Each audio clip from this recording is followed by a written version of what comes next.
Hello friends, welcome back to my channel. ഇന്ന് നമുക്ക് പഞ്ചാബി സമോസ എങ്ങനെ ഉണ്ടാക്കുന്നതെന്ന് നോക്കിയാലോ.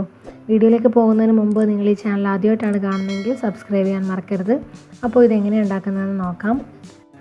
ആദ്യം നമുക്ക് ഈ സമോസയ്ക്കുള്ള മാവ് തയ്യാറാക്കിയെടുക്കണം. അതിന് വേണ്ടിയിട്ട് ഞാൻ ഇവിടെ 2 കപ്പ് മൈദ എടുത്തിട്ടുണ്ട്. അതൊരു ബൗളിലേക്ക് ഇട്ട് കൊടുക്കാം.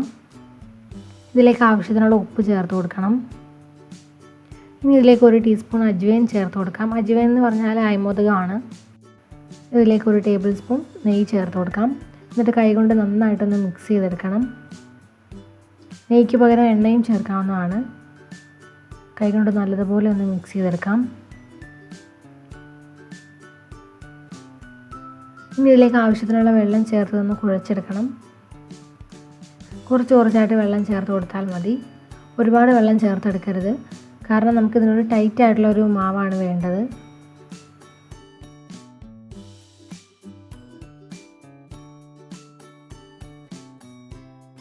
അപ്പോൾ ഞാനത് നല്ലപോലെ കുഴച്ചെടുത്തിട്ടുണ്ട്. ഇനി ഇത് കുറച്ച് സമയത്തേക്ക് റെസ്റ്റ് ചെയ്യാനായിട്ട് മാറ്റി വയ്ക്കണം. ഒരു 30 മിനിറ്റ് ഇതിനൊന്ന് കവർ ചെയ്ത് മാറ്റി വയ്ക്കാം. ഇനി നമുക്കൊരു ചെറിയ പാൻ ചൂടാക്കി അതിലേക്ക് 1 ടീസ്പൂൺ മല്ലി ചേർത്ത് കൊടുക്കാം. 1/2 ടീസ്പൂൺ നല്ല ജീരകം കൂടെ ചേർത്ത് ഇതിനെ നന്നായിട്ടൊന്ന് റോസ്റ്റ് ചെയ്തെടുക്കണം. കുറച്ച് സമയം ഇതിനൊന്ന് ചൂടാക്കി എടുത്താൽ മതി. ഇനി നമുക്കിതിനെ ഒന്ന് ചെറുതായിട്ടൊന്ന് ക്രഷ് ചെയ്തെടുക്കണം.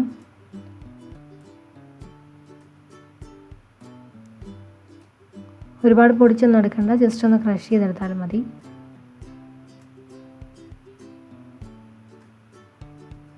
അപ്പോൾ ഞാനിതിനെ ചെറുതായിട്ടൊന്ന് ചതച്ചെടുത്തിട്ടുണ്ട്. ഇനി വേറൊരു പാൻ ചൂടാക്കി അതിലേക്ക് 2 ടേബിൾ സ്പൂൺ എണ്ണ ചേർത്ത് കൊടുക്കാം.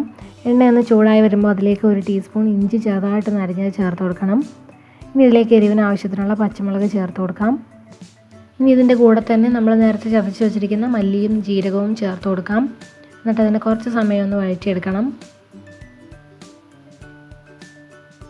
ഇനി ഞാനിവിടെ 1/2 കപ്പ് ഗ്രീൻ പീസ് വേവിച്ചെടുത്തിട്ടുണ്ട്, അത് ചേർത്ത് കൊടുക്കാം. ഗ്രീൻ പീസും കൂടെ ചേർത്ത് നന്നായിട്ടൊന്ന് മിക്സ് ചെയ്തെടുക്കാം. ഇതിലേക്ക് നിങ്ങൾക്ക് ഇഷ്ടമുള്ള വെജിറ്റബിൾസ് ഒക്കെ ഇതുപോലെ ചേർത്ത് കൊടുക്കാവുന്നതാണ്. ഇനി ഇതിലേക്ക് ഞാൻ ചേർക്കുന്നത് 2 വലിയ കിഴങ്ങ് പുഴുങ്ങിയെടുത്തതാണ്. അതിൻ്റെ തൊലി കളഞ്ഞിട്ട് നന്നായിട്ടൊന്ന് മാഷ് ചെയ്തെടുത്തതാണ്.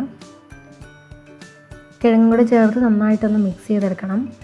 നിങ്ങൾക്ക് ഇഷ്ടമുള്ള ഫില്ലിങ് വെച്ച് സമോസ ചെയ്തെടുക്കാവുന്നതാണ്. ഞാനിപ്പോൾ അതിൻ്റെ ട്രഡീഷണൽ ആയിട്ടുള്ള ആ ഒരു ഫില്ലിങ് മാത്രമേ ഞാൻ യൂസ് ചെയ്യുന്നുള്ളൂ. കിഴങ്ങും ഗ്രീൻ പീസും വെച്ചിട്ടാണ് അത് സാധാരണ ചെയ്യാറുള്ളത്. ഇനി നമുക്കിതിലേക്ക് 1/2 ടീസ്പൂൺ ചാറ്റ് മസാല ചേർത്ത് കൊടുക്കാം. സാധാരണ ഇതിൽ ചേർക്കുന്നത് ഡ്രൈ മാംഗോ പൗഡറാണ്. അപ്പോൾ ചാറ്റ് മസാലയ്ക്ക് കുറച്ച് എരിവുണ്ടാവും, അപ്പോൾ അത് നോക്കിയിട്ട് വേണം എരിവ് ചേർത്ത് കൊടുക്കാൻ. ഞാനിവിടെ 1 ടീസ്പൂൺ മുളക് പൊടി ചേർത്തിട്ടുണ്ട്. 1/4 ടീസ്പൂൺ മഞ്ഞൾപ്പൊടിയും അതുപോലെ തന്നെ 1 ടീസ്പൂൺ ഗരം മസാലപ്പൊടിയും കൂടെ ചേർത്ത് കൊടുക്കാം. ഇനി ഇതിലേക്ക് നമുക്ക് 2 ടീസ്പൂൺ മാതള നാരങ്ങയുടെ കുരു ചേർത്ത് കൊടുക്കാം. ഇതിങ്ങനെ ഉണക്കി വരുന്നതാണ്. ഇതുപോലെ നമുക്ക് വാങ്ങിക്കാനായിട്ട് കിട്ടും. ഇതും കൂടെ ചേർക്കുകയാണെങ്കിൽ നല്ലൊരു ടേസ്റ്റാണ്. ഇനി ഇതിലേക്ക് ആവശ്യത്തിനുള്ള ഉപ്പ് ചേർത്ത് കൊടുക്കാം. കുറച്ച് മല്ലിയില അരിഞ്ഞതും കൂടെ ചേർത്ത് നന്നായിട്ടൊന്ന് മിക്സ് ചെയ്തെടുക്കണം.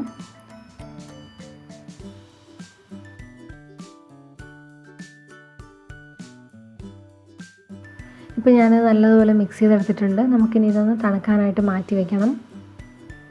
ഇനി നമുക്ക് സമോസ ഷേപ്പ് ചെയ്യാനായിട്ട് തുടങ്ങാം. ഇപ്പോൾ ഞാൻ മാവ് കുഴച്ച് വെച്ചിട്ട് ഒരു 30 മിനിറ്റ് ആയിട്ടുണ്ട്. നമുക്കിനി ഈ മാവിനെ ഒരേ വലുപ്പത്തിലുള്ള ചെറിയ ബോൾസ് ആയിട്ട് ഡിവൈഡ് ചെയ്തെടുക്കാം. മാവ് കുഴയ്ക്കുമ്പോൾ പ്രത്യേകം ശ്രദ്ധിക്കണം, ഒരുപാട് വെള്ളം ഒഴിക്കരുത്. കാരണം ലൂസായി പോവുകയാണെങ്കിൽ നമുക്ക് കറക്റ്റ് ഷേപ്പിൽ സമോസ ഉണ്ടാക്കിയെടുക്കാനും പറ്റത്തില്ല, നല്ല ക്രിസ്പി ആയിട്ട് വരികയില്ല. അപ്പോൾ നമുക്കിതൊന്ന് പരത്തിയെടുക്കാൻ വേണ്ടിയിട്ട് ഞാനിവിടെ ഒരു പലക എടുത്തിട്ടുണ്ട്. അതിന് മുകളിലായിട്ട് കുറച്ച് പൊടിയിട്ട് കൊടുക്കാം. പൊടിയിട്ടിട്ട് നമുക്കിതൊന്ന് പരത്തിയെടുക്കാം. ഒരുപാട് കനം കുറച്ചല്ല പരത്തിയെടുക്കുന്നത്, കുറച്ച് കട്ടിയിലാണ് പരത്തിയെടുക്കുന്നത്.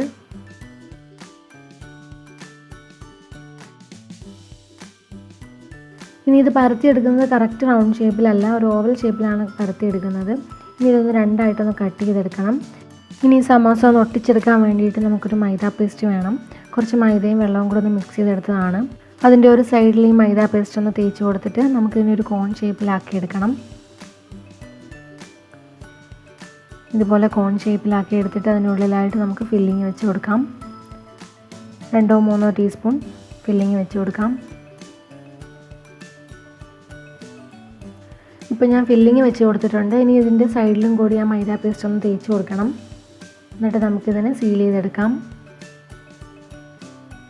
ഇതുപോലെ ഒന്ന് മടക്കിയിട്ട് അതിനെ സീൽ ചെയ്ത് കൊടുക്കാം. ജസ്റ്റ് ഒന്ന് പ്രസ് ചെയ്ത് കൊടുത്താലും മതി. ഈ ഒരു രീതിയിൽ മടക്കി എടുത്താൽ മതി. നമ്മുടെ സമോസ റെഡി ആയിട്ടുണ്ട്. അപ്പോൾ ഞാനിതിനെ ഷേപ്പ് ചെയ്തെടുത്തിട്ടുണ്ട്. ഇതുപോലെ തന്നെ ബാക്കിയുള്ള സമോസയും ചെയ്തെടുക്കാം. ഇനി നമുക്കിതിനെ ഫ്രൈ ചെയ്തെടുക്കാം. അതിന് വേണ്ടിയിട്ട് ചൂടായ എണ്ണയിലേക്ക് ഡീപ്പ് ഫ്രൈ ആണ് ചെയ്യുന്നത്. എണ്ണ നല്ലതുപോലെ ചൂടായതിന് ശേഷം മാത്രം ഇതിട്ട് കൊടുക്കാം. എന്നിട്ടൊരു മീഡിയം ഫ്ലെയിമിൽ വെച്ച് വേണം ഇതിനെ ഫ്രൈ ചെയ്തെടുക്കാനായിട്ട്. ഇടയ്ക്കിടയ്ക്കൊന്ന് ഇളക്കി കൊടുത്തുകൊണ്ടേ ഇരിക്കണം. ഒരു മീഡിയം ഫ്ലെയിമിലിട്ട് കുറച്ച് കൂടുതൽ സമയം ഇതിനെ ഫ്രൈ ചെയ്തെടുക്കണം. എന്നാലേ അതിൻ്റെ ആ ഒരു ഔട്ടർ കവറിങ് നല്ല ക്രിസ്പി ആയിട്ട് വരികയുള്ളൂ. ഇപ്പോൾ നമ്മുടെ സമോസ നന്നായിട്ട് ഫ്രൈ ആയിട്ട് വന്നിട്ടുണ്ട്. നല്ല ക്രിസ്പി ആയിട്ട് വന്നിട്ടുണ്ട്. കളർ നല്ലൊരു ഗോൾഡൻ കളറുമാണ്. അപ്പോൾ നമുക്കിനി ഇതിനെ പേപ്പർ ടവലിലേക്ക് മാറ്റാം. നല്ല ടേസ്റ്റി ആയിട്ടുള്ള സമോസ ആണ്. എല്ലാവരും ഈ റെസിപ്പി ഒന്ന് ട്രൈ ചെയ്ത് നോക്കണം. ഞാനിത് സെർവ് ചെയ്തത് ടാമറിൻ ചട്നിയുടെ കൂടെയാണ്. നല്ല ടേസ്റ്റി ആയിരുന്നു. അപ്പോൾ എല്ലാവർക്കും ഇന്നത്തെ റെസിപ്പി ഇഷ്ടമായെന്ന് വിചാരിക്കുന്നു. വീഡിയോ ഇഷ്ടമായാൽ ലൈക്കും കമൻറ്റും ഷെയറും ചെയ്യുക. ചാനൽ ആദ്യമായിട്ടാണ് കാണുന്നതെങ്കിൽ സബ്സ്ക്രൈബ് ചെയ്യാനും മറക്കരുത്. അപ്പോൾ പുതിയ റെസിപ്പിയുമായിട്ട് വീണ്ടും കാണാം. Thank you for watching. By.